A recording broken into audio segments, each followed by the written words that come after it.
son of Satyanarayana Murthy 8919168339 Visakhapatnam. ఈరోజు విశాఖపట్నం జిల్లా ఆనందపురం మండలంలో చెన్నైపాలెం గ్రామంలో ఏర్పాటు చేసిన ప్రజాప్రాయ సేకరణకి ఇచ్చేసిన ఆర్టీఓ గారికి, పొల్యూషన్ బోర్డు అధికారులకి, విలేకరులకి, గ్రామస్తులకి, సర్పంచులకి, పెద్దలందరికీ కూడా పేరు పేరున ధన్యవాదాలు. ఈ గ్రామంలో జరుగుతున్న ప్రజాప్రాయ సేకరణకి ఇచ్చేసిన ప్రతి ఒక్కరి వెలుగుచ్చిన అభిప్రాయాల మీద, అనుమానాల మీద, అపోహల మీద, కొన్ని సమస్యల మీద స్పష్టమైన సమాధానం తర్వాత కన్సల్టెంట్ గారి ద్వారా తెలియజేయాలని నేను కోరుకుంటున్నాను. ఇలాంటి సమావేశాలు ఇవాళ ఆంధ్రప్రదేశ్లో 3 చోట్ల జరుగుతున్నాయి. విజయవాడ, బెల్లికురువ, నెల్లూరు ప్రాంతంలో జరుగుతున్నాయి. మన విశాఖపట్నంలో కూడా జరుగుతూ ఉంది. మరి ముఖ్యంగా విశాఖపట్నం పరిసర ప్రాంతాల్లో దళితులు కానీ, బీసీలు కానీ, ఎక్కువగా ఆదివాసీలు, ఎస్టీలు ఉన్న ప్రాంతం సార్ ఇది. ఈ రకంగా చెప్పుకోవడానికి వచ్చిన అవకాశం ఏంటంటే ప్రజా సంఘాల పోరాటాల వల్లే, ఎన్జిఓల పోరాటాల వల్లే ఇంతవరకు వచ్చింది సార్. ఇంతకు ముందు ఇలాంటి పర్మిషన్లు, ఇటువంటి క్వారీలు కానీ, ఫార్మా కంపెనీలు కానీ ఇవన్నీ హైదరాబాద్లో కూర్చుని సంతకాలు పెట్టేవారు. తర్వాత కొంతకాలంలో హైదరాబాద్లో ఏసీ గదుల్లో కూర్చుని సంతకాలు పెట్టేవారు.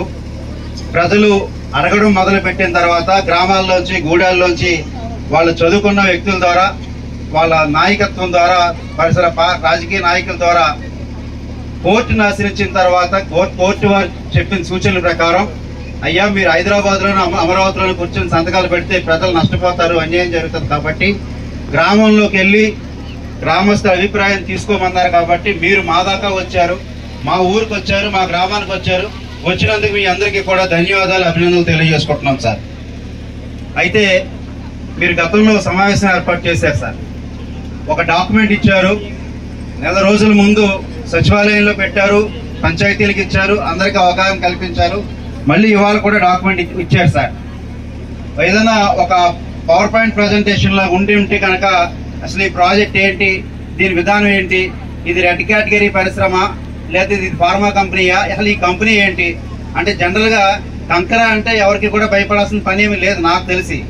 మరి ఈ ప్రజల్లో, గ్రామస్తుల్లో కొన్ని అనుమానాల, అపోహలు కలుగుతున్నప్పుడు వాళ్ళ అనుమానాలు తీర్చాల్సిన బాధ్యత మన మీద ఉంటుంది సార్.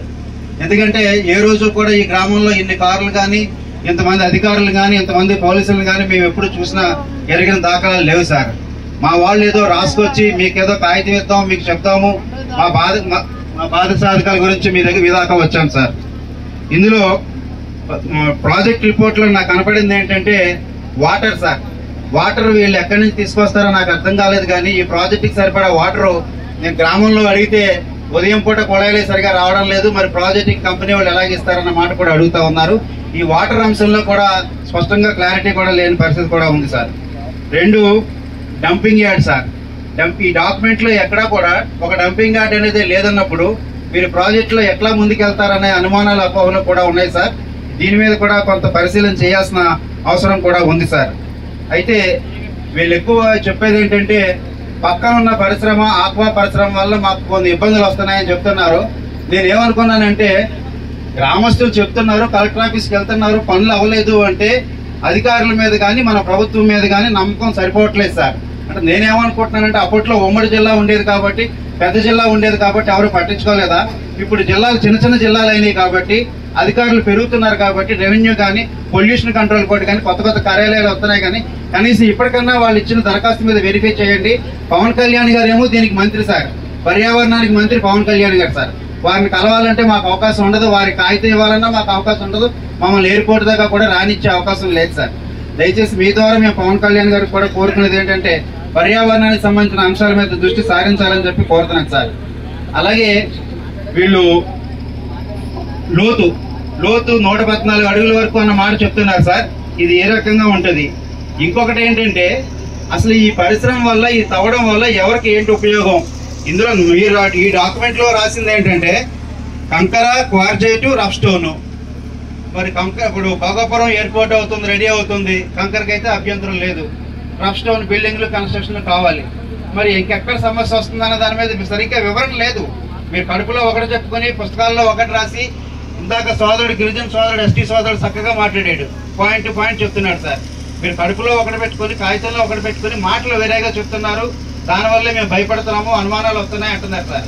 నేను ఇంకో మాట చెప్తున్నాను సార్, చెన్నైపాలెం కానీ కుసులవాడ కానీ ఈ ఆనందపురం మండలంలో చక్కగా చిన్న చిత్తగా వ్యాపారాలు, టౌన్కి పువ్వులు పట్టుకెళ్ళి అమ్ముకునే వ్యాపారస్తులే చిన్నవాళ్ళు సార్. వీళ్ళ మీద దయచేసి వీళ్ళకి అర్థమయ్యేలా చెప్పండి. దయచేసి పోలీసులతో ఇబ్బంది పెట్టకుండా వాళ్ళకి అవగాహన కల్పించి, అయ్యా మీకు లేకపోతే మళ్ళీ ఇంకోసారి కోఆర్డినేషన్ కమిటీ వేయండి. ఇందాక సర్పంచ్ గారు పరిసర గ్రామ పెద్దలందరూ మాట్లాడుతున్నారు. వీళ్ళకి ఏం తెలియకపోతే గ్రామ స్థాయిలో మరొకసారి కోఆర్డినేషన్ కమిటీ వేసి గ్రామస్తుల అనుమానాలు అపోహలు క్లియర్ అయిన తర్వాతే తమను ముందుకెళ్తే బాగుంటుందని చెప్పి అడుగుతున్నాం. నేను వచ్చినప్పటి నుంచి కూడా గ్రామస్తులు చాలా మంది కూడా ఈ పరిసర ప్రాంతాల్లో వాళ్ళు కూడా మా గురించి చెప్పండి, మాట్లాడండి అని అడుగుతున్నారు సార్. దాని మీద దృష్టి పెట్టాలండి. ఇకపోతే కనీసం అన్నా క్యాంటీన్ కూడా లేదు సార్ ఈ ప్రాంతంలో. ఈ ప్రాంతానికి ఏమీ శాంక్షన్ కావట్లేదు. వీళ్ళు ఇంతకుముందుకు వైజాగ్ కలెక్టర్ ఆఫీస్ దాకా వస్తున్నారు, వెనక్కి వెళ్తున్నారు తప్ప అక్కడ కూడా రానియరు సార్ పోలీసులు, కలెక్టర్ ఆఫీస్లో కూడా. అందువల్ల దయచేసి ఇవాళ మీరు మా గ్రామం దాకా వచ్చారు, ఇక్కడ దాకా వచ్చారు కాబట్టి రికమెండేషన్ ఇవ్వడానికి కూడా సిద్ధంగా ఉన్నాం కాబట్టి దీని మీద పరిశీలన చేయండి. ఇకపోతే ఇండస్ట్రీస్ సంబంధించి ఏమవుతుందంటే, ఇన్వెస్టర్ల సమ్మిట్ పెట్టాం సార్, G20 సదస్సు పెట్టాం, ఇన్వెస్టర్లు ఎవరు రాలేదు సార్. ఎక్కడ కొత్తగా ఈ ప్రాంతంలో డెవలప్మెంట్ అనేది లేదు, ఉపాధి అవకాశాలు లేవు కాబట్టి